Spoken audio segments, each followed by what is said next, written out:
Alors, moi, je m'appelle Mathieu Cuvillon, je suis élève ingénieur à l'ECAM Rennes, donc une école d'ingénieur à Rennes.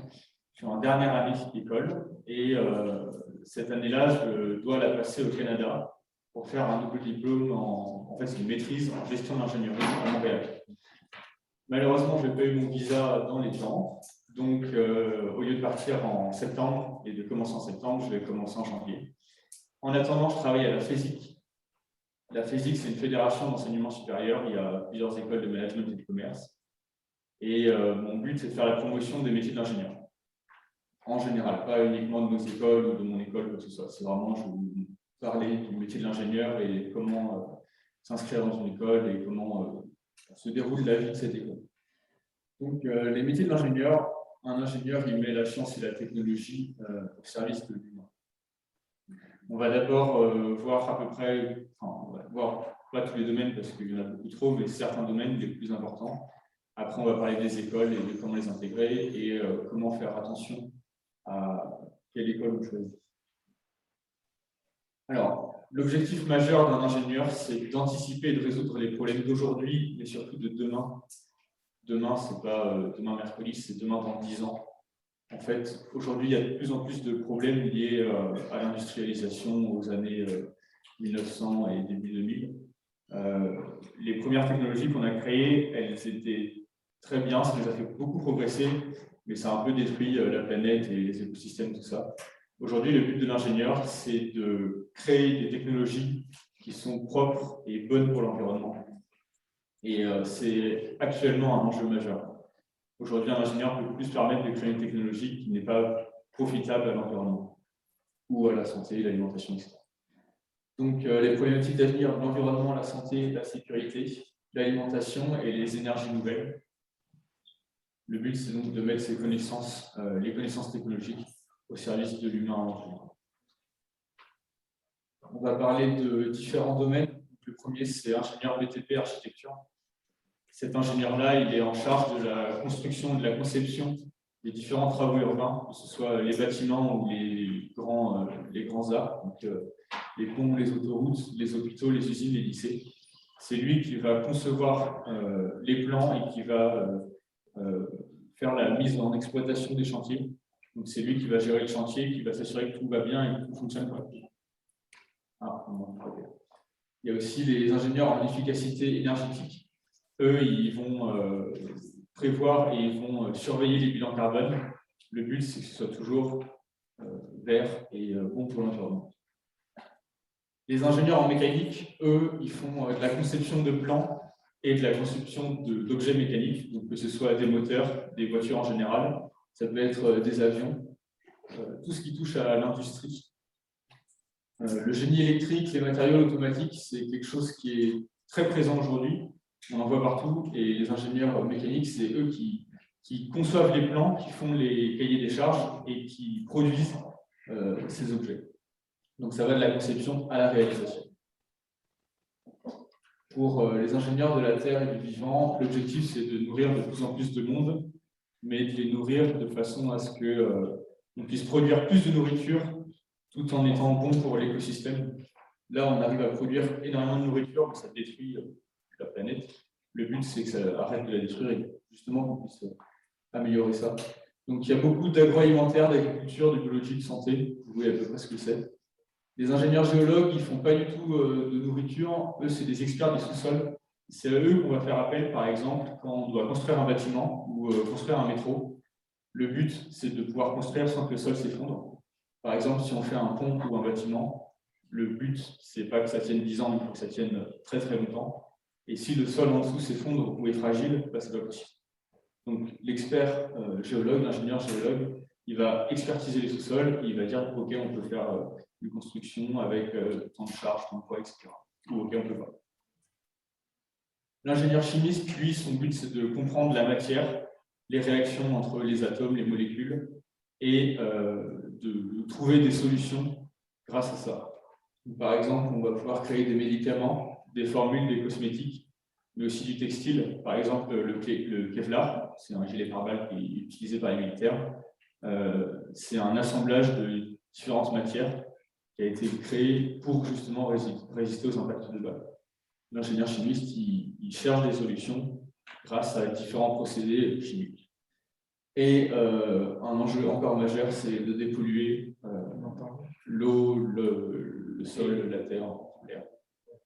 Voilà. L'ingénieur technologie numérique, il y en a de plus en plus et c'est beaucoup demandé en ce moment, tout simplement parce que le numérique et les nouvelles technologies, ça nous entoure absolument tous. Tout le monde a un téléphone ou un ordinateur, mais combien d'entre vous savent le fabriquer, savent exactement ce qu'il y a dedans? Un ingénieur du numérique, il peut faire ça. Donc, en fait, ils vont toucher à tout ce qui est objets connectés, domotique, robots. Ils vont faire des systèmes embarqués, par exemple les GPS ou l'aide au freinage, etc. Et de la télécommunication. Il y en a beaucoup qui s'orientent aussi vers l'informatique. Ça va être du big data, de la gestion de données, mais aussi de la cybersécurité, parce qu'on essaye de connecter absolument tous nos appareils, sauf que plus il y a d'appareils connectés, plus c'est compliqué de protéger nos données. Donc les ingénieurs en cybersécurité, en cryptologie, c'est eux qui vont s'occuper de ça. Les ingénieurs au service de l'industrie, c'est les ingénieurs qu'on voit le plus, ou qu'on a l'impression de connaître le plus. C'est eux qui vont gérer les industries, les productions. Par exemple, sur une chaîne de production de petits cookies, c'est eux qui vont faire en sorte que la machine fonctionne correctement, ou alors qu'on ait la main-d'œuvre nécessaire pour que la qualité et l'hygiène soient respectées. C'est eux qui vont faire en sorte d'améliorer la chaîne de production. Le but, c'est qu'on puisse produire beaucoup, mais sans forcément que ça coûte cher ou que ce soit mauvais pour l'écologie. Et il y a les responsables QHSE, donc eux, ils vont faire en sorte que tout se passe bien dans l'entreprise, que ce soit au niveau de l'hygiène, de la qualité, de la sécurité. Il y a beaucoup d'entreprises qui sont dangereuses, pas forcément pour l'environnement, mais aussi pour les ouvriers. Donc le but, c'est de réduire les risques au maximum. Il ne faut pas que ça s'effondre, il ne faut pas qu'il y ait un robot qui puisse toucher des employés, etc. Et les ingénieurs énergie, eux, ils vont faire de la production, de la distribution d'énergie, logique. Ils font aussi tout ce qui est maîtrise des énergies renouvelables et le génie électrique. Donc, pour eux, le but, c'est de créer ou de faire bouger une énergie, mais toujours plus verte. Donc, qu'est-ce qu'un ingénieur? Un ingénieur, son but, c'est d'inventer, de fabriquer, de concevoir et de commercialiser tous les produits qui sont bénéfiques à l'humain. Pour ça, il faut qu'il ait un bagage de connaissances très important. C'est ce qu'on apprend à l'école. On surfe sur plusieurs technologies. On apprend à toucher un peu à tout, à avoir des connaissances qui sont plutôt générales. Et un ingénieur qui sait aussi manager des équipes. Un ingénieur ne travaille jamais seul. C'est très important pour les ingénieurs de travailler en équipe parce que c'est comme ça qu'on réussit le mieux. En tant qu'ingénieur, il n'y a jamais de projet qu'on va mener tout seul. On a toujours une équipe derrière nous, on est toujours dans une équipe. C'est très très rare de voir quelqu'un qui est ingénieur travailler seul. Ça n'existe pas. On va voir maintenant les qualités et les connaissances requises. Alors, je vous ai fait des beaux petits schémas. Pour ce qui est des connaissances, il faut une culture scientifique et technique très solide, mais il faut aussi beaucoup de maîtrise de discipline et de management. Ça, on l'apprend à l'école. Bien évidemment, on ne pousse pas aussi loin que les écoles de management de commerce, mais c'est très important et ça rentre vraiment dans le cadre des écoles d'ingénieurs. Et on peut remarquer que la partie maîtrise des disciplines est quand même assez grande. C'est un tiers à peu près. Parce que, je vous l'ai dit, mais je vous le répète tout le long de la conférence, le management et la gestion d'équipe, c'est très très important pour un ingénieur. Il faut aussi bien évidemment de la créativité et de l'innovation. Un ingénieur, c'est quelqu'un qui crée, qui trouve des solutions. Et donc, si on n'a pas de créativité, si on n'a pas de sens d'innovation, ça ne peut pas marcher. Mais bien évidemment, l'école nous apprend à faire ça aussi. Il faut être curieux, ouvert sur le monde. Il y a de plus en plus de technologies ou de nouvelles choses qui sortent, qui sont créées en permanence. Et un ingénieur, il peut largement s'aider de ce qui sort et de ce qui est créé pour trouver des solutions à ses propres problèmes. Donc, plus un ingénieur est ouvert sur le monde, plus il fait attention à ce qui se passe autour de lui, plus il aura de chance et plus il aura de facilité pour trouver des solutions. Et bien sûr, la capacité à travailler en équipe. Alors, les fonctions d'ingénieur, elles sont multiples. Là, c'est les fonctions principales que je n'ai pas vraiment détaillées, mais on va en parler rapidement. Il faut savoir qu'aujourd'hui, un ingénieur, il peut tout faire. Le but d'un ingénieur, c'est d'être capable de créer, d'avoir des innovations techniques. Mais en fait, le point fort de l'ingénieur, c'est surtout sa capacité d'adaptation. Un ingénieur, quel que soit le milieu dans lequel on est, il faut qu'il soit capable de s'adapter et ça le plus vite possible. Donc, les ingénieurs peuvent faire de la recherche et du développement. C'est ces ingénieurs-là qui vont trouver les solutions, qui vont mettre en place des cahiers des charges, créer des plans et faire en sorte que si on crée un produit, par exemple un téléphone, on va faire tout un processus de développement en se disant, voilà, est-ce que c'est vraiment utile de créer ce téléphone? Quelles sont les fonctionnalités qui sont importantes qu'on peut mettre en place, etc. Une fois que ce processus a été fait, on va l'envoyer en production. Donc là, l'ingénieur production, son but, c'est d'en fabriquer le plus possible, si je peux dire. Donc, ça va passer par des méthodes de fabrication, des améliorations de production, et il faut aussi toute la partie logistique. Quand on est ingénieur de production et qu'on a une chaîne de production, ça veut dire qu'il y a une équipe derrière cette chaîne de production. Donc, c'est à nous de gérer l'équipe, c'est à nous de gérer les timings, c'est à nous de gérer les emplois du temps, c'est à nous de gérer en fonction des capacités de telle personne dans l'équipe ou telle personne dans l'équipe. On ne peut pas les mettre à des postes qui sont vraiment identiques. Et bien sûr, il fait le contrôle qualité. Si la chaîne de production sort 3000 iPhones et que sur les 3000, il y en a 500 qui sont défectueux, ça ne peut pas marcher.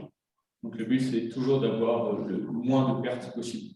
Parce que plus on perd, plus ça coûte. L'ingénieur d'exploitation, lui, il va faire de la mise en œuvre et de la sécurité d'installation, mais sur l'ensemble de l'usine, l'ensemble de l'entreprise. Lui, il va piloter les machines, il va faire la maintenance des machines. Une machine qui tombe en panne ou qui ne marche pas correctement, ça peut être un gros problème, que ce soit pour le retard ou pour l'ensemble de l'entreprise. De plus en plus, on a des ingénieurs commerciaux, tout simplement parce que maintenant, avec les technologies actuelles, un ingénieur, il a du coup les connaissances techniques,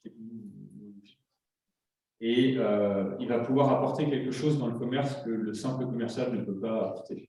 Je ne dis pas que les commerciaux ou les personnes qui ont fait des écoles de commerce sont moins bien, évidemment, mais un ingénieur, par exemple, quelqu'un qui travaille chez Dassault Aviation, qui vend des avions, il ne peut pas se permettre de vendre un avion s'il ne sait pas comment ça fonctionne, s'il ne sait pas ce qu'il y a dedans, s'il ne connaît pas toutes les caractéristiques techniques de cet avion. Donc, pour vendre un avion, on est obligé de faire appel à un ingénieur. C'est eux qui vont être les ingénieurs commerciaux. Le but, c'est d'avoir le bagage technique nécessaire pour pouvoir vendre le produit correctement. Les ingénieurs conseils, c'est quelque chose qui se développe beaucoup aussi.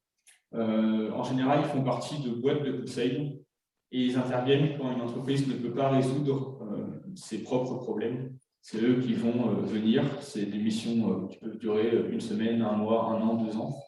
Et en fait, le but, ça va être d'améliorer ou de trouver une solution au problème de l'entreprise. Et bien sûr, il y en a beaucoup qui deviennent créateurs ou chefs d'entreprise. Un ingénieur est quelqu'un d'ouvert sur le monde.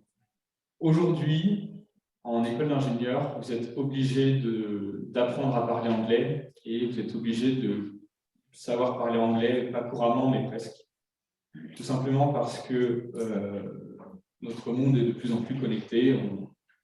On parle avec beaucoup de monde, mais en fait, aujourd'hui, nos clients ou nos fournisseurs, ils sont très souvent étrangers, que ce soit américain, indien, chinois, n'importe. En fait, on ne peut plus, aujourd'hui, en tant qu'ingénieur, ne pas savoir parler anglais. Parce que quel que soit le projet dans une entreprise, il faudra toujours faire appel à un service étranger ou à un service français, mais s'il y a un mec étranger dedans, il va falloir parler anglais. Donc en fait, aujourd'hui, un ingénieur ne peut pas se passer du travail en anglais. Ce n'est pas non plus 100% du temps, ce n'est pas 100% de notre activité, mais c'est toujours très important de savoir parler au moins l'anglais et pourquoi pas une autre langue. Par exemple, si vous voulez faire de l'automobile, ça peut être intéressant de parler allemand. Ce n'est pas obligé du tout, mais ça peut être intéressant. Bien évidemment, pour ça, l'école nous accompagne. On est en école d'ingénieur obligé de faire un stage de 3 mois minimum à l'étranger. Donc, il y a énormément de cours et de projets ou de stages qui sont mis en place pour qu'on sache parler anglais, pour qu'on apprenne à parler anglais, surtout pour les plus démunis. Et il faut savoir aussi que le diplôme français, c'est un diplôme qui est reconnu, le diplôme d'ingénieur français, c'est un diplôme qui est reconnu à l'international. Si vous faites un diplôme d'ingénieur en France, si vous faites une école d'ingénieur en France, vous aurez un diplôme qui sera reconnu dans tous les pays du monde. Je ne dis pas que c'est les meilleures écoles en France, même si on n'est pas loin, mais dans tous les cas, ce diplôme sera reconnu à l'international. Si vous voulez partir travailler en Angleterre, au Canada, aux États-Unis, n'importe où, avec un diplôme d'ingénieur français, vous pouvez. Alors, comment intégrer une école d'ingénieur? Il y a plusieurs moyens d'entrée. Les principaux, c'est la classe préparatoire, c'est PGE. Il faut savoir qu'il y a plusieurs types de prépa. Il y en a 3 exactement. Il y a la prépa classique, celle que tout le monde connaît, donc c'est une prépa dans un lycée. Et à la fin des 2 ans de prépa, on passe un concours. En fonction du résultat et du concours, on peut intégrer certaines écoles qui nous demandent, etc. Il y a aussi 2 autres types de prépa qui sont assez semblables, c'est la prépa associée et la prépa intégrée. Dans les 2 cas, en fait, on est déjà dans l'école et on fait notre prépa dans l'école qu'on veut. Dans ces cas-là, la prépa est plus orientée pour les besoins de l'école. Par exemple, à l'ECAM, je suis rentré directement en prépa intégrée, c'est une prépa associée, mais je vous ferai la différence tout à l'heure. Et ça veut dire que j'étais dans les locaux de l'ECAM pendant 2 ans, avec des professeurs qui nous donnaient des cours pour... c'était des cours de prépa classique, mais on pouvait de temps en temps s'orienter sur des problématiques que l'école demandait. Par exemple, à l'ECAM, on était plutôt génie industriel. Et ben, on avait des cours qui se rapprochaient un peu plus du génie industriel. Tout ce qui est chaîne de production ou industrialisation, tout ça. Pour rentrer en prépa, il y a différents moyens. Soit il y a des concours. Donc, c'est des concours pour savoir si vous avez le niveau d'aller en prépa. En général, ça, c'est pour les prépas classiques. Pour les prépas intégrées ou les prépas associées, c'est très souvent sur dossier. Vous envoyez votre dossier sur... maintenant, c'est Parcoursup. Vous envoyez votre dossier sur Parcoursup, vous êtes pris ou pas en entretien. Et en fonction de l'entretien, vous savez si vous pouvez faire partie de la prépa ou pas. Une fois que vous avez fait la prépa, si c'est une prépa classique, vous passez le concours et vous rentrez en école. Si c'est une prépa associée, en général, ils vous demandent d'avoir la moyenne dans toutes les matières ou une moyenne générale au-dessus de 10 et pas de note en dessous de 7, enfin, des choses comme ça. Ça, il faut vous le dire quand vous rentrez en prépa ou il faut vous le dire au partenaire. Et une fois que vous avez passé cette étape, vous rentrez directement dans l'école. Alors, la différence du coup entre la prépa classique et associée ou intégrée, c'est que les prépas classiques, vous allez faire le choix de l'école, mais vos notes au concours dépendront, votre classement au concours fera que vous pourrez ou pas intégrer certaines écoles. Par contre, si vous faites une prépa classique, une prépa intégrée ou associée, quand vous avez fini cette prépa, vous rentrez dans l'école du coup associée. Par exemple, moi, à la fin de ma prépa, je ne pouvais pas faire une autre école que l'ECAM. Parce que j'avais fait la prépa de l'ECAM. Vous voyez ce que je veux dire? Qui a des doutes? Ça va? Okay. Il y a quelques années, quand c'était encore SES, où il y avait tout ça, les écoles demandaient très généralement que des profils scientifiques. Aujourd'hui, elles sont plus laxes, si je puis dire.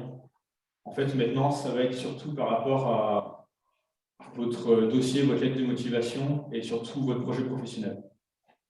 C'est très bien d'avoir un bagage scientifique. Si vous avez fait des SP maths, des enseignements scientifiques, etc., ça va être un plus. Mais par exemple, si vous faites histoire géo, si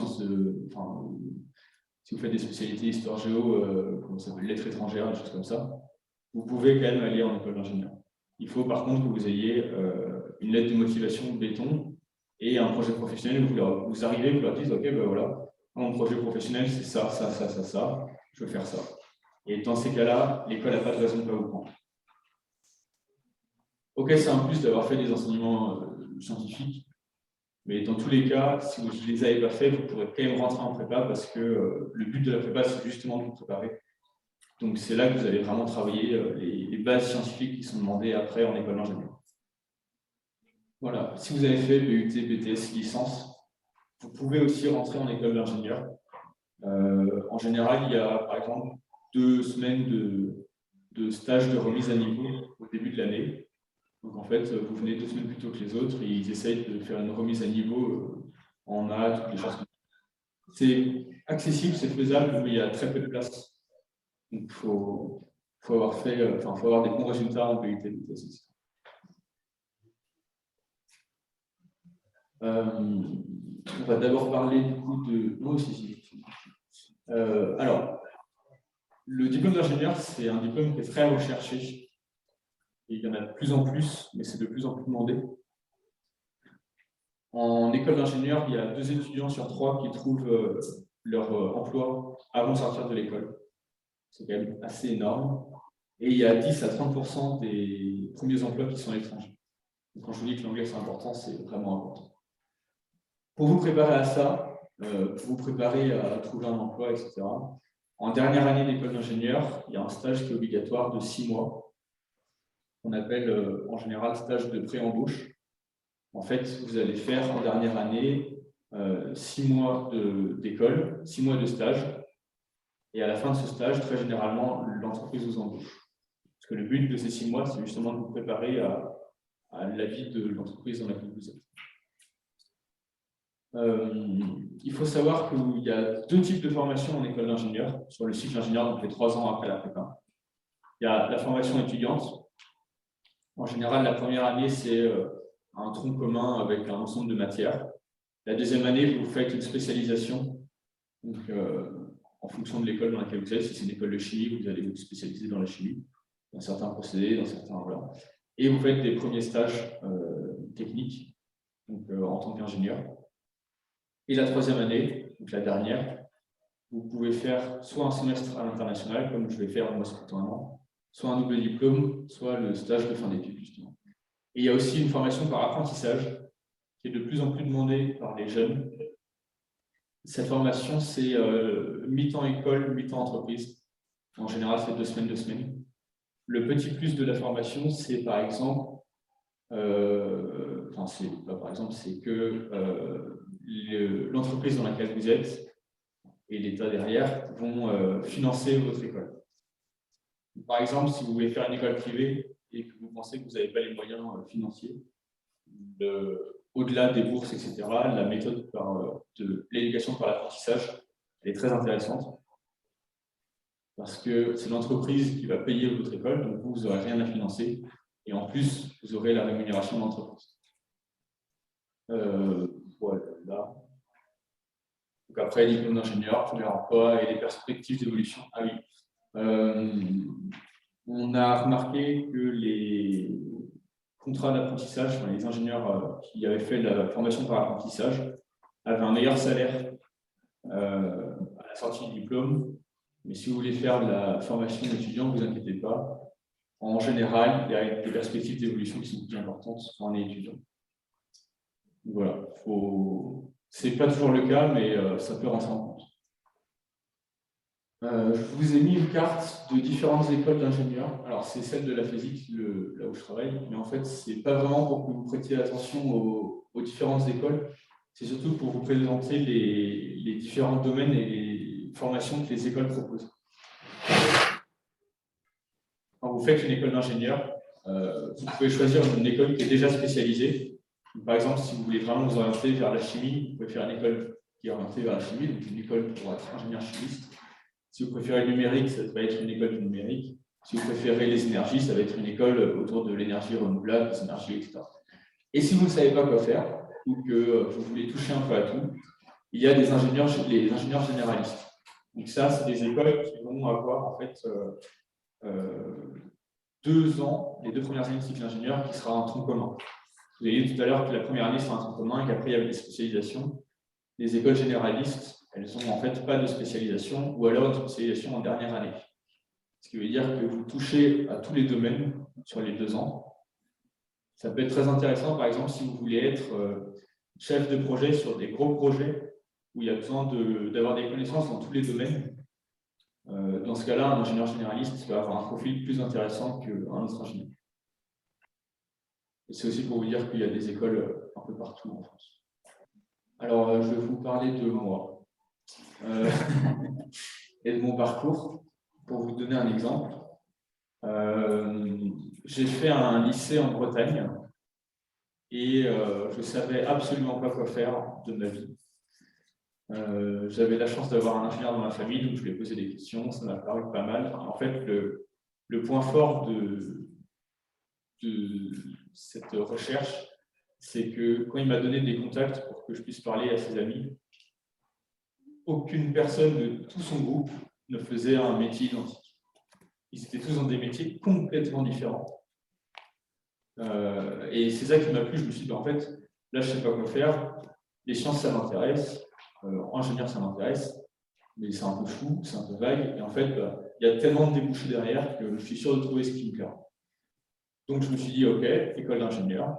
Après, à force de portes ouvertes, de journées de ma vie, c'est des journées où on peut passer une journée ou une après-midi dans l'école avec les élèves pour voir comment est la formation.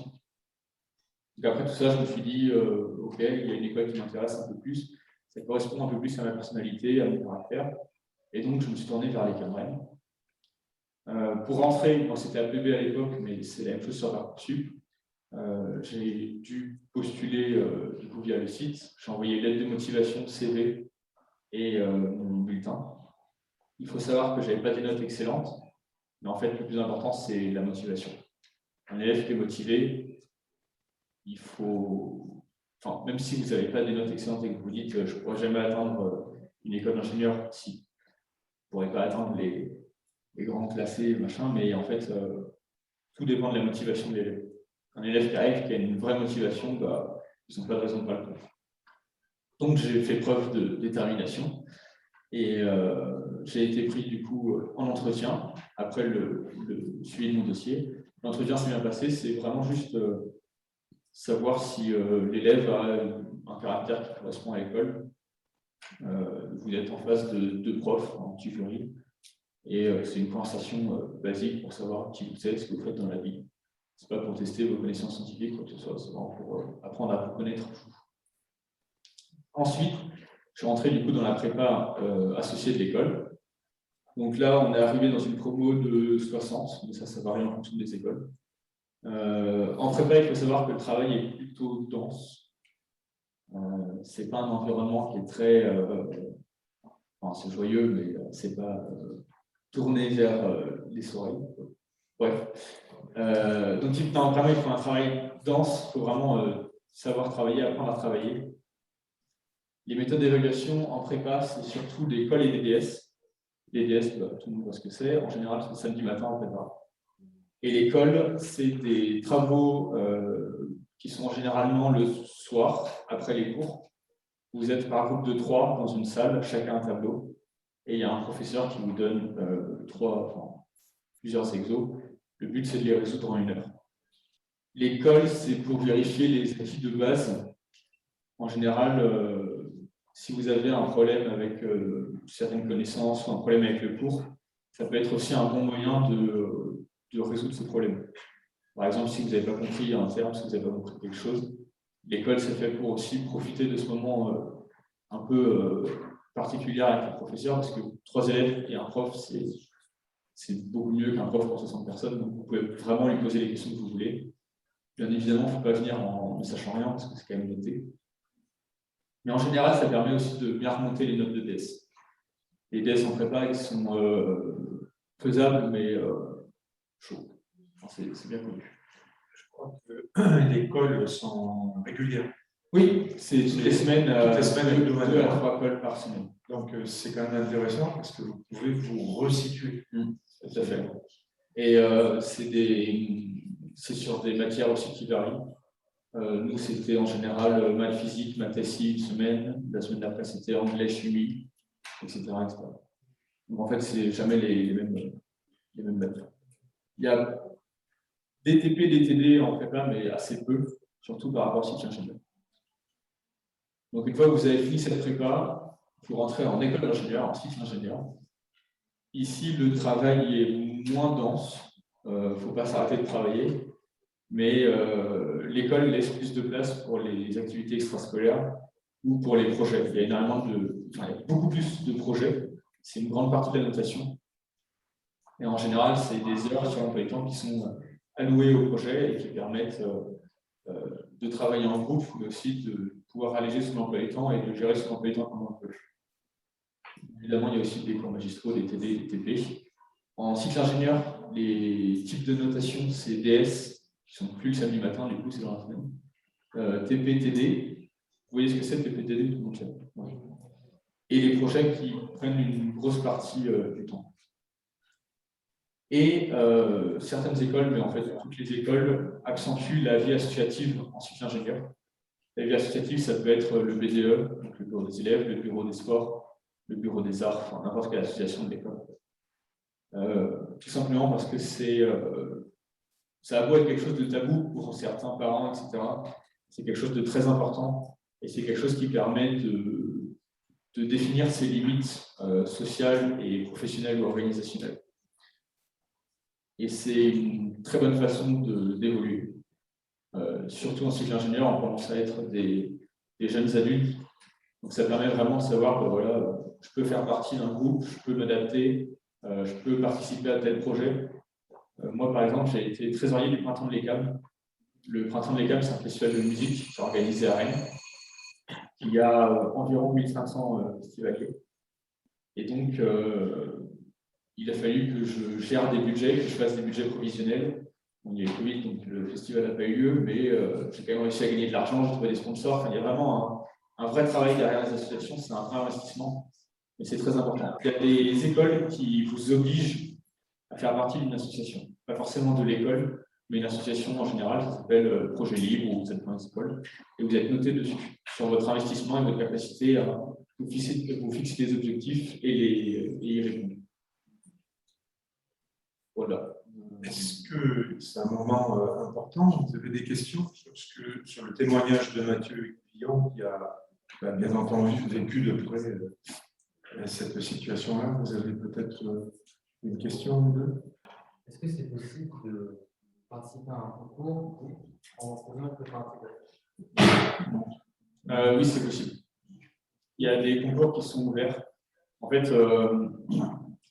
c'est possible, c'est faisable, mais en fait, en prépa intégrée, on ne prépare pas pour le concours, on prépare pour l'école. En prépa classique, on prépare pour le concours. En prépa classique, vous allez avoir des heures de cours qui sont allouées à la préparation de concours. Comment ça se passe? Vous allez travailler des annales, vous allez faire des sujets qui sont propres au concours, comment gérer son temps dans un concours, etc. Ça, ce n'est pas quelque chose qu'on a en prépa intégrée. Donc, si tu veux, en fait, c'est possible de quitter la prépa pour faire un concours, mais il y a moins de préparation, donc il va falloir rattraper ce temps par rapport à ce qu'on fait la prépa classique. Mais oui, c'est faisable. Il y a des gens qui y arrivent très bien, c'est pas un problème. Mais ça demande un peu plus de travail. Je vous ai mis des petits mots de différents camarades. C'est pour savoir ce qu'eux pensaient de l'école d'ingénieur et quels petits tips ils pourraient vous donner. Pierre nous dit que le plus important, c'est d'aimer et de savoir travailler en groupe. Ça, je l'ai dit, mais du coup, elle le répète. Pierre nous demande de bien choisir sa spécialité. En fait, en fonction de votre projet professionnel, ça peut être plus ou moins important de choisir une spécialité dédiée. Par exemple, si vous savez que vous détestez la chimie, ça sert à rien d'aller en école de chimie, logique. Mais il faut le savoir quand même. Nicolas dit qu'il faut être curieux et s'intéresser à tous les domaines. En école d'ingénieur, et surtout en école généraliste, il y aura forcément des domaines ou des matières qui ne vous plairont pas. C'est normal. Mais quoi qu'il arrive, il faut quand même s'accrocher, il faut quand même rester et faire attention, et vraiment travailler ces matières, même si ce n'est pas intéressant, même si ça ne vous plaît pas, parce que ce sera vraiment important pour la suite. Donc il ne faut rien négliger. Juliette nous dit de penser simple, comme dirait M. Sauvager. M. Sauvager, c'est un de nos professeurs de mécanique. Et en fait, ce terme de pensée simple, c'est que les ingénieurs ils résolvent des problèmes plus ou moins compliqués, mais il y a certains problèmes qui sont vraiment, vraiment compliqués. Et en fait, de temps en temps, la solution elle est toute simple. Les problèmes, c'est des choses qu'on peut facilement gérer si on arrive à simplifier telle partie du problème ou telle partie du problème. Et ça, un ingénieur, il faut qu'il sache le faire et c'est très important. M. Sauvager est un petit four qui nous met des gros problèmes, mais en fait qui se simplifie très facilement. Augustin est très bavard,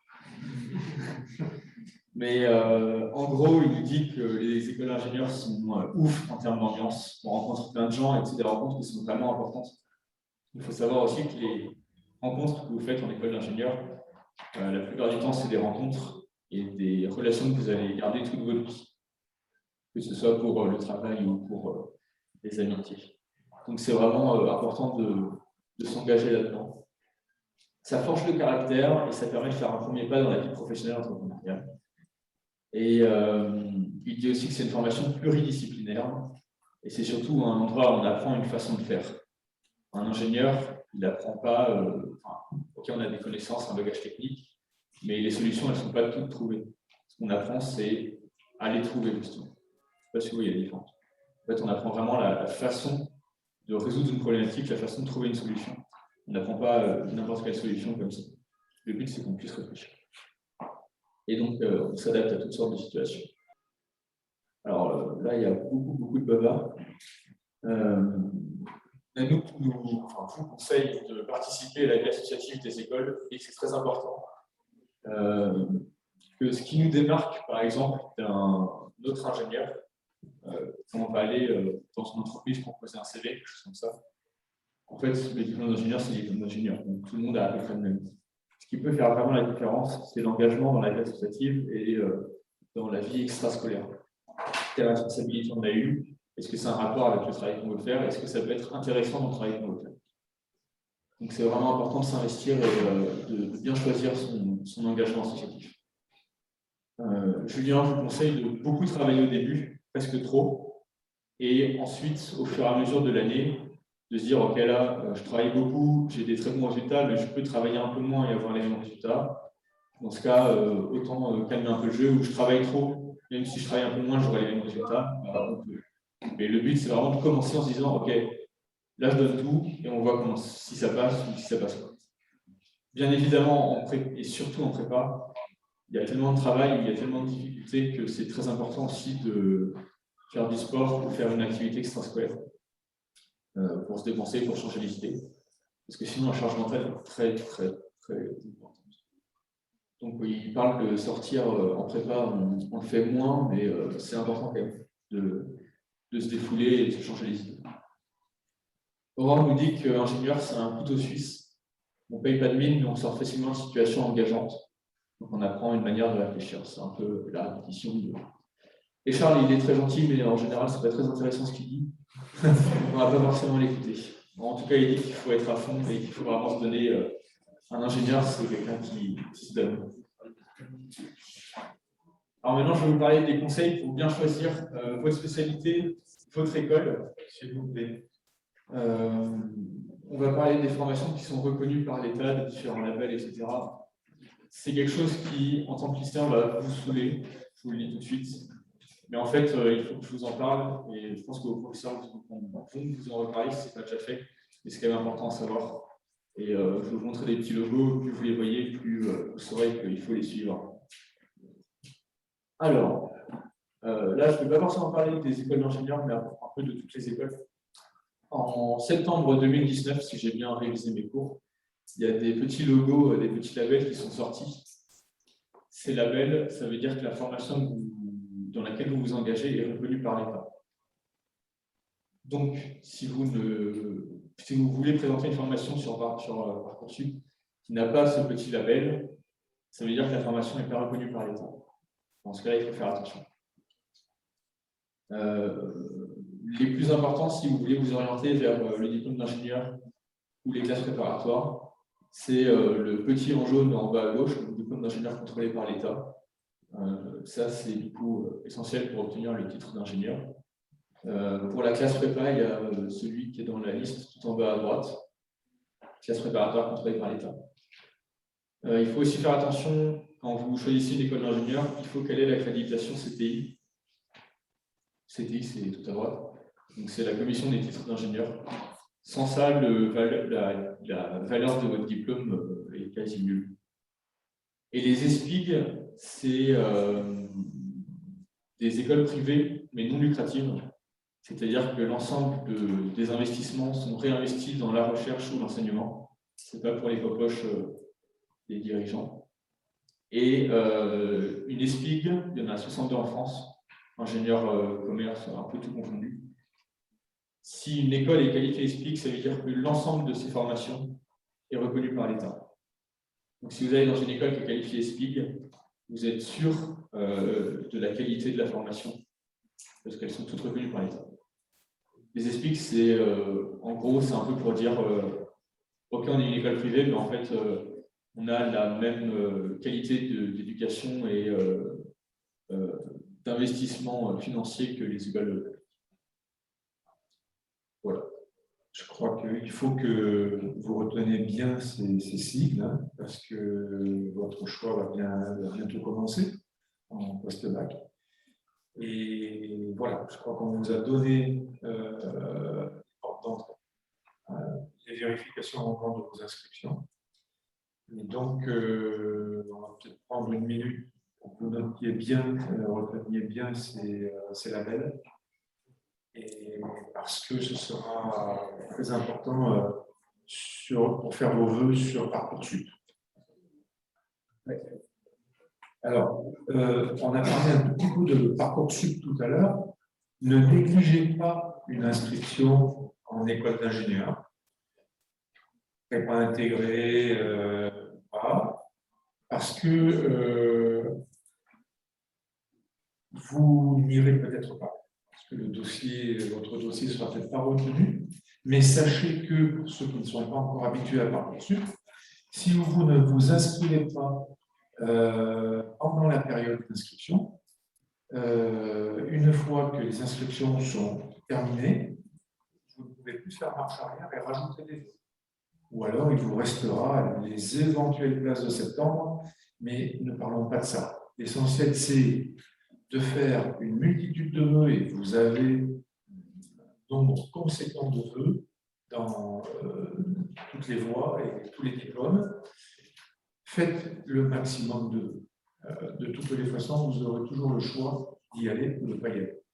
Alors, c'est vrai qu'on a des ateliers qui, en fin de compte, les ateliers sont quasiment intégrés dans la conférence. Parce que, voilà, c'est comment choisir une école, comment intégrer une école. Donc là, on peut en parler maintenant. Il y a une suite. Oui, c'est rapide, c'est ça. Rapidement, pour faire la différence entre public, privé, tout ça, il faut savoir que l'État a le monopole de tous les diplômes et de tous les titres. C'est lui qui dit si une formation a la qualité suffisante pour être reconnue. Donc, pour les diplômes publics, c'est l'État qui donne ça. Mais en général, il y a un établissement public, ces formations sont reconnues. Pour le privé, il y a les établissements qui sont reconnus. Dans ce cas, l'ensemble des formations est reconnu. Sinon, c'est les visas par formation. Il y a certaines écoles qui ont des formations reconnues et d'autres qui ne le sont pas. Donc, si vous voyez une formation reconnue dans l'école, ça ne veut pas dire que la formation à côté, qui est dans la même école, va être reconnue aussi. Faites attention à ça. Et il y a les visas avec grade. Ça, c'est des formations qui sont reconnues, mais sur une certaine durée. Donc, il faut faire encore plus attention. Parce que si vous vous lancez dans une formation de 3 ans, mais que le visa s'arrête dans 2 ans, vous n'êtes pas assuré de sortir la 3e année avec un visa qui est reconnu. Voilà. Je suppose que Mathieu Aiguillon sera d'accord pour que je place ce diaporama sur le site des JMF. Donc, je vous rappelle, vous pouvez avoir le maximum d'informations sur toutes les écoles sur jmfbagnols.fr. Voilà. Et là, ce qui est très intéressant pour parler de ce site, toutes les écoles qui sont représentées, tous les lycées qui interviendront, nous ont envoyé des diaporamas. Et donc, sur le site jmfbagnols.fr, vous retrouverez tous ces témoignages, les formations. Et comme M. Monsieur Cuvillon est d'accord, ce diaporama, je le mettrai soit ce soir, soit demain, dans la partie formation. Hein, et donc, vous pourrez le revoir sans aucun problème. Voilà. Et très rapidement, il y a juste certaines questions que vous pouvez vous poser aussi. Alors, on a parlé de tous les critères, comment dire, un peu obligatoires de reconnaissance de l'État. Mais le plus important, c'est les critères que vous voulez. C'est très débile. En fait, le plus important, c'est vos envies à vous, votre personnalité, et ce que vous voulez vraiment faire. Ça ne sert à rien de vous lancer dans une école si vous pensez que vous n'allez pas être bien dans cette école. Et c'est pour ça que juste après, ce sera la dernière diaporama, il y a une suite de questions que vous pouvez vous poser, que vous pouvez poser à l'école, et qui peuvent vous aider à faire un choix. Parce que le plus important, c'est que vous vous sentez bien dans l'école et que cette école soit en accord avec votre caractère, vos principes, etc. La question, je ne sais pas ce que vous voulez faire, mais en gros, c'est faut se demander quelle est la pédagogie proposée par l'école. Est-ce qu'ils proposent des stages? Est-ce que c'est plus des TP, des TD? Est-ce qu'il y a un suivi des études?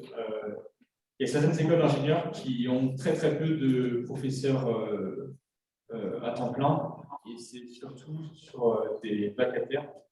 En général, c'est des professionnels qui viennent, qui vous font cours sur le cours particulier, et en fait, qui partent après. Il faut faire attention parce que si ça vous plaît d'avoir un professionnel qui vous fait cours et qui part, bah, c'est très bien, moi ça me va aussi.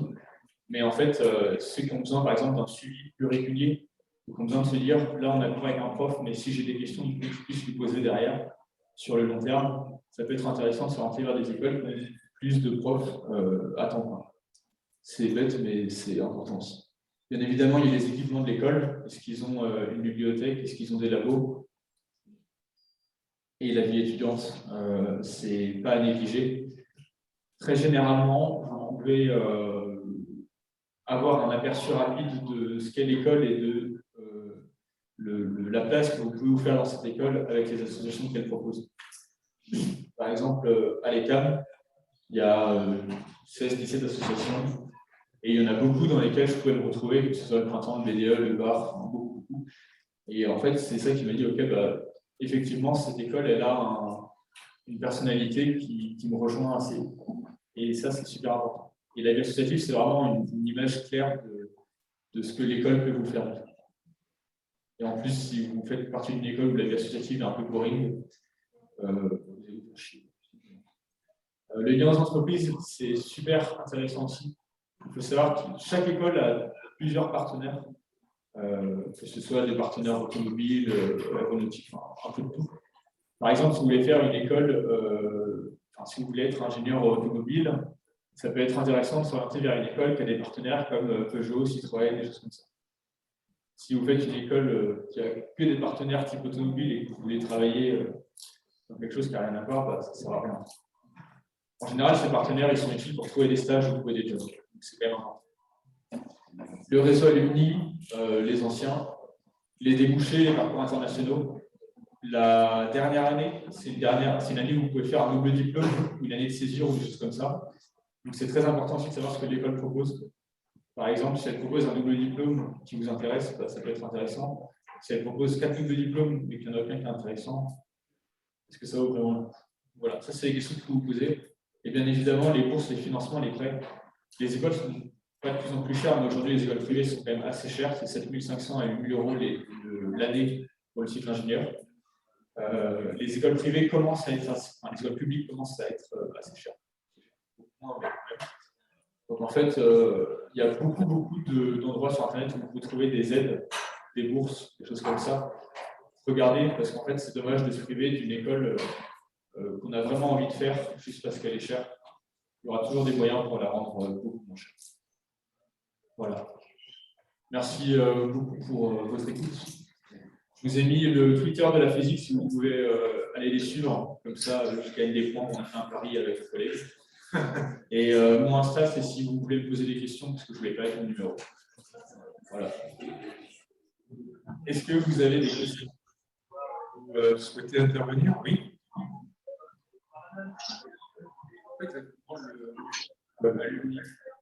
Le réseau Alumni, c'est le réseau des anciens élèves. En général, c'est une association qui est en fait à part, gérée par un ancien élève, par un ensemble d'anciens élèves. Le but, c'est de garder une trace de tous les élèves qui sortent de l'école. Une trace, c'est en fait le contact et une poste dans les entreprises. Ça peut permettre de contacter un alumni, ça peut être intéressant, par exemple, si on trouve un emploi qui nous intéresse dans une entreprise qui nous intéresse. Si on a un alumni qui travaille dans cette entreprise, ça peut être intéressant de passer par lui en lui disant « Ok, j'ai trouvé un job dans ton entreprise, ça me paraît intéressant, est-ce que je peux avoir un contact ?» ou des choses comme ça. Ça permet d'avoir un petit boost, un petit piston pour la suite. Est-ce qu'il y a d'autres questions? D'autres questions? Vous souhaitez revenir sur quelque chose, sur une intégration dans une école, vous n'avez pas d'informations à ce niveau-là? Donc, je vous ai bien parlé de Parcoursup. N'oubliez pas, je crois Parcoursup va ouvrir ses portes à partir du 20 décembre pour vous informer au mieux de tout ce qu'il existe. Et ne vous mettez pas en tête que Parcoursup, c'est simplement pour faire des inscriptions. Pas du tout. Vous avez Parcoursup qui est une base de données nationale considérable où vous pourrez trouver tout un tas d'informations, d'adresses, d'écoles, retrouver ces labels avant de vous inscrire. Et donc, ne négligez pas cette partie. Je sais que c'est pendant les vacances, les congés de Noël, mais il n'empêche que n'oubliez pas de le parcourir. Je n'ai pas d'autres informations. Première étape, oui, alors bien entendu, pour les terminales, mais même en première, on peut consulter le site pour s'informer au plus près et déjà repérer où vont se retrouver, où se trouvent certaines écoles. Donc, vous pouvez d'ores et déjà, première ou terminale, déjà vous informer. Bien entendu, Parcoursup est destiné principalement aux élèves de terminale, quelles que soient les terminales, l'enseignement général, technologique et professionnel.